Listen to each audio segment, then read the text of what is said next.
Minggu 27 Agustus 2023 merupakan minggu biasa ke-21A. Bacaan Injil diambil dari Injil Matius.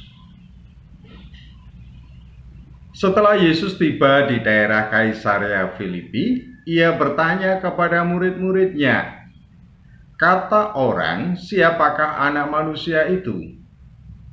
Jawab mereka, ada yang mengatakan Yohanes Pembaptis, ada juga yang mengatakan Elia, dan ada pula yang mengatakan Yeremia atau salah seorang dari para nabi. Lalu Yesus bertanya kepada mereka, "Tetapi apa katamu, siapakah aku ini?" Maka jawab Simon Petrus, "Engkau adalah Mesias, Anak Allah yang hidup." Kata Yesus kepadanya, "Berbahagialah engkau Simon bin Yunus, sebab bukan manusia yang menyatakan itu kepadamu, melainkan Bapa-Ku yang di sorga. Dan aku pun berkata kepadamu, engkau adalah Petrus, dan di atas batu karang ini aku akan mendirikan jemaatku, dan alam maut tidak akan menguasainya. Kepadamu akan kuberikan kunci kerajaan sorga. Apa yang kau ikat di dunia ini akan terikat di sorga, dan apa yang kau lepaskan di dunia ini akan terlepas di sorga." Lalu Yesus melarang murid-muridnya supaya jangan memberitahukan kepada siapapun bahwa ia Mesias.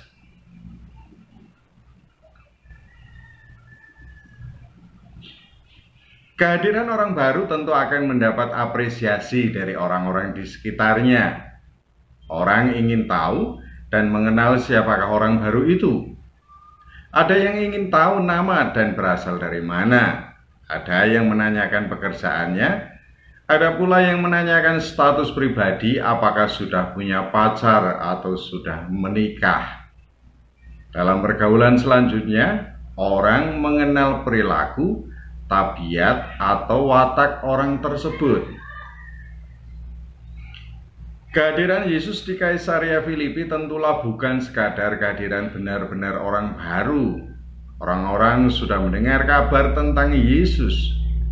Gambarannya seperti kedatangan dan rencana konser penyanyi atau grup musik dari luar negeri. Orang-orang sudah mendengar kabar tentang penyanyi atau grup musik tersebut. Mereka mengenalnya dari album penyanyi atau grup musik tersebut. Tentu kehadirannya dinantikan sungguh, dan banyak orang akan berbondong mendatangi mereka. Kehadiran Yesus di Kaisarea Filipi tentulah bukan orang baru yang sama sekali belum dikenali. Orang-orang sudah mendengar tentang karyanya. Mereka pun memiliki gambaran tertentu tentang Yesus. Ini sungguh sangatlah wajar.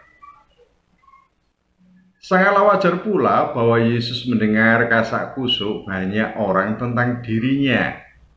Namun hingga di Kaisarea Filipi, tampaknya Yesus belum mau menyatakan siapa dirinya kepada orang banyak, terlebih kepada ke-12 muridnya. Pada penampilan pertama di daerahnya tentu ada yang mengenal latar belakang keluarga Yesus. Yesus hanyalah anak seorang tukang kayu. Ini tentu menunjukkan status sosial rendah Yesus di mata banyak orang. Bagaimana mungkin orang seperti Yesus dapat berbuat banyak mukjizat? Di Kaisarea Filipi merupakan momen di mana Yesus menyatakan dan menegaskan siapa dirinya di hadapan para muridnya. Dalam konteks waktu itu, kehebohan kehadiran Yesus yang penuh mukjizat tentu membuat banyak orang tidak lagi mempersoalkan latar belakang keluarga Yesus. Orang-orang melihat gejala-gejala kenabian Yesus. Kuasa Yesus yang tampak dari perbuatan-perbuatan ajaibnya mempertontonkan betapa kuasa ilahi turut campur di dalamnya. Ini tentu membuat banyak orang menilai bahwa Yesus adalah seorang nabi. Dari jawaban para murid didapati bahwa Yesus bukanlah seorang nabi yang baru, berbeda dari nabi-nabi yang telah dikenal bangsa Israel. Yesus dikenal sebagai nabi yang bangkit atau merupakan titisan dari nabi zaman dulu. Dari jawaban para murid, orang menilai bahwa Yesus adalah Yohanes Pembaptis yang baru, Yeremia, Elia, atau salah seorang dari para nabi zaman dulu tampak di mata banyak orang pada diri Yesus. Kenabian Yesus memang terbentang luas ruang dan waktu. Hingga sekarang pun di sini orang masih menganggap Yesus merupakan seorang nabi.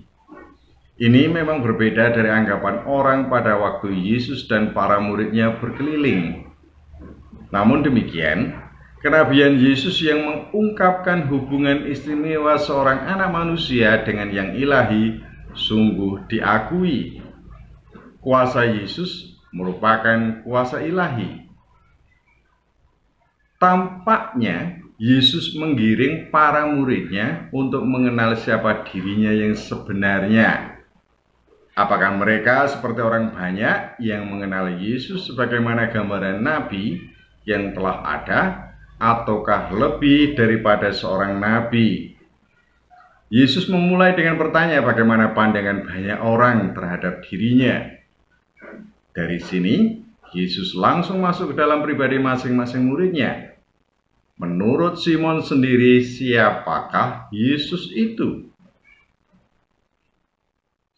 Menjadi tanda tanya besar bagiku tatkala pada bagian akhir terbaca larangan Yesus terhadap para muridnya untuk memberitahu orang lain tentang siapa diri Yesus.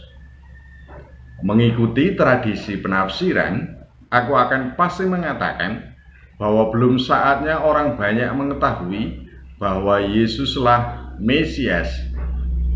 Di beberapa tempat ku ingat bahwa sebelum kebangkitannya, Yesus melarang para muridnya untuk memberitahu atau menceritakan tentang kemesiasan Yesus. Dan aku yakin bahwa ini ada dalam rencana ilahi. Artinya, pengungkapan identitas otentik Yesus baru terjadi bagi banyak orang sesudah kebangkitannya. Aku menangkap dua pengertian pernyataan Yesus atas jawaban Petrus bahwa Yesuslah Sang Mesias. Pertama, pernyataan Yesus menyiratkan bahwa Petrus tidak menyadari atau tidak memahami apa yang dikatakannya. Tradisi penafsiran yang kuikuti menunjukkan bahwa gambaran mesianik Yesus berbeda dengan kemesiasan Yesus. Gambaran mesianik Petrus masih mengikuti gambaran umum tentang Mesias. Oleh karena itu, Petrus bisa dikatakan belum mengenal Yesus seutuhnya. Kedua, tradisi penafsiran teologis yang kuikuti adalah bahwa Yesuslah Sang Sabda. Berjumpa dengan Sang Sabda, orang menanggapi, itulah iman. Dan iman itu sungguh rahmat ilahi. Artinya orang dengan penuh keyakinan menjawab atau menanggapi sabda Allah semata karena Allah yang menggerakkannya. Dalam pengertian seperti itu, lepas dari perbedaan gambaran mesianik, pernyataan Petrus mengungkapkan betapa Bapa menggerakkan Petrus dalam dan melalui perkataannya. Hanya saja, pemahaman Petrus belum sepenuhnya mendalam tentang kemesiasan Yesus. Seiring dengan larangan Yesus terhadap para muridnya, dua hal tersebut tampaknya memperjelas pendampingan Yesus terhadap para muridnya. Yesus tidak terburu-buru untuk menyatakan dirinya sendiri kepada para muridnya. Ungkapan Yesus berbahagialah merupakan penegasan atas apa yang teralami oleh Simon. Siapa yang tidak berbahagia dikaruniai pemberian sederhana saja seperti makan enak misalkan membuat orang bahagia, apalagi anugerah iman dari Bapa. Kebahagiaan itu tentulah teramat sulit terungkap mengingat keterbatasan rasa dan bahasa hidup manusiawi. Aku membayangkan bahwa diriku yang jauh dari presiden tiba-tiba didatangi atau dikunjungi oleh Bapak Presiden. Suatu anugerah ataukah malapetaka? Aku bayangkan bahwa diriku akan ketakutan karenanya. Apa salah dan dosaku sehingga seorang kepala negara datang mengunjungiku? Atau jasa apakah yang telah kuperbuat sehingga membuat seorang pembesar nomor 1 datang mengunjungiku? Tidak ada, sama sekali tidak ada. Bapa tentulah jauh lebih besar daripada seorang kepala negara. Ia datang dan mengunjungi Simon untuk menganugerahkan rahmat iman kepadanya. Apakah jasa Simon sehingga memperoleh anugerah itu? Tentu tidak terpikirkan. Namun ternyata dirinya lah yang menerima anugerah ilahi dari Bapa. Penegasan Yesus bagiku mengarahkan Simon pada suasana yang seharusnya, yakni kebahagiaan. Dalam pergulatan manusiawinya, Simon diterangi Yesus untuk mengalami kebahagiaan. Simon mengalami kebersamaan ilahi dengan Yesus. Aku mengikuti sebuah penafsiran yang mengatakan bahwa gereja didirikan oleh Yesus. Kuasa yang dimiliki oleh gereja dianugerahkan oleh Yesus. Dasar atau pondasi gereja dalam menunjukkan padaku arti menentukan dari keberadaan gereja. Gereja tidak hanya perlu bagi keselamatan, tetapi sungguh menentukan bagi keselamatan umat manusia. Aku pikir butuh permenungan panjang terkait sabda Yesus yang menjadi dasar bahwa gereja didirikan oleh Yesus. Kuasa gereja dan menentukannya gereja bagi keselamatan umat manusia.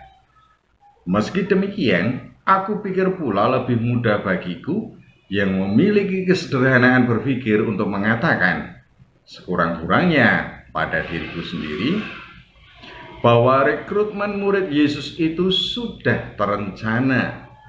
Pembekalan atau pendidikan bagi para penerus Yesus pun sudah direncanakan dan dilaksanakan dalam perjalanan Yesus dan para muridnya. Ini menunjukkan bagiku bahwa kehadiran gereja di dunia sungguh merupakan rencana ilahi bagi hidup umat manusia.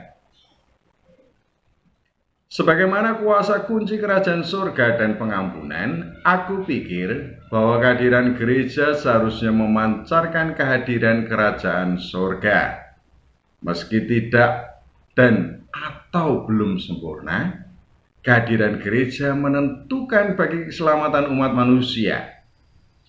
Barang siapa masuk dan hidup di dalam gereja, ia memancarkan bagaimana hidup di dalam kerajaan surga. Perjalanan gereja menurutku merupakan perjalanan menuju kesempurnaannya, di mana gereja sepenuhnya disempurnakan di dalam kesatuan utuh dengan kerajaan surga. Itu berarti bahwa dalam perjalanannya gereja masih menampakkan sisi manusiawinya yang fana. Namun ini tidaklah berarti bahwa gereja dapat menghilang dari kehidupan umat manusia. Kefanaan manusiawi menunjukkan proses menuju kesempurnaan. Gereja berproses menuju persekutuan utuh dengan kerajaan surga. Iman akan Yesus Kristus bagiku identik dengan iman akan gereja. Orang tidak dapat mengimani Yesus tanpa menyatukan diri dengan gerejanya. Sebagaimana Paulus mengatakan bahwa gereja merupakan tubuh mistik Kristus, orang tidak dapat melepaskan kehidupannya dari ikatan dengan Yesus. Ini bagiku juga berarti bahwa kebersamaan di dalam gereja merupakan anugerah atau rahmat. Karena itu, sudah selayaknya orang berbahagia tatkala hidupnya terikat dan menjadi bagian tak terpisahkan dari gereja. Umat beriman pada dasarnya memiliki tiket masuk surga.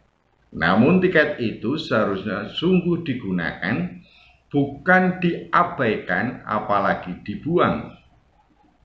Penggunaan tiket itu berarti bahwa orang beriman seharusnya mempersiapkan diri sebelum saat kesempurnaan dianugerahkan seutuhnya.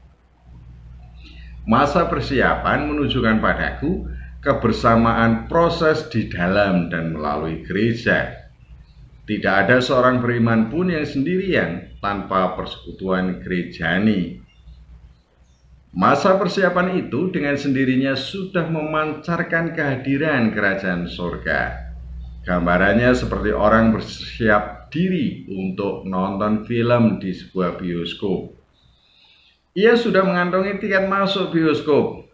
Menjelang pemutaran film, ia berdandan terlebih dulu dan mengadakan perjalanan menuju bioskop.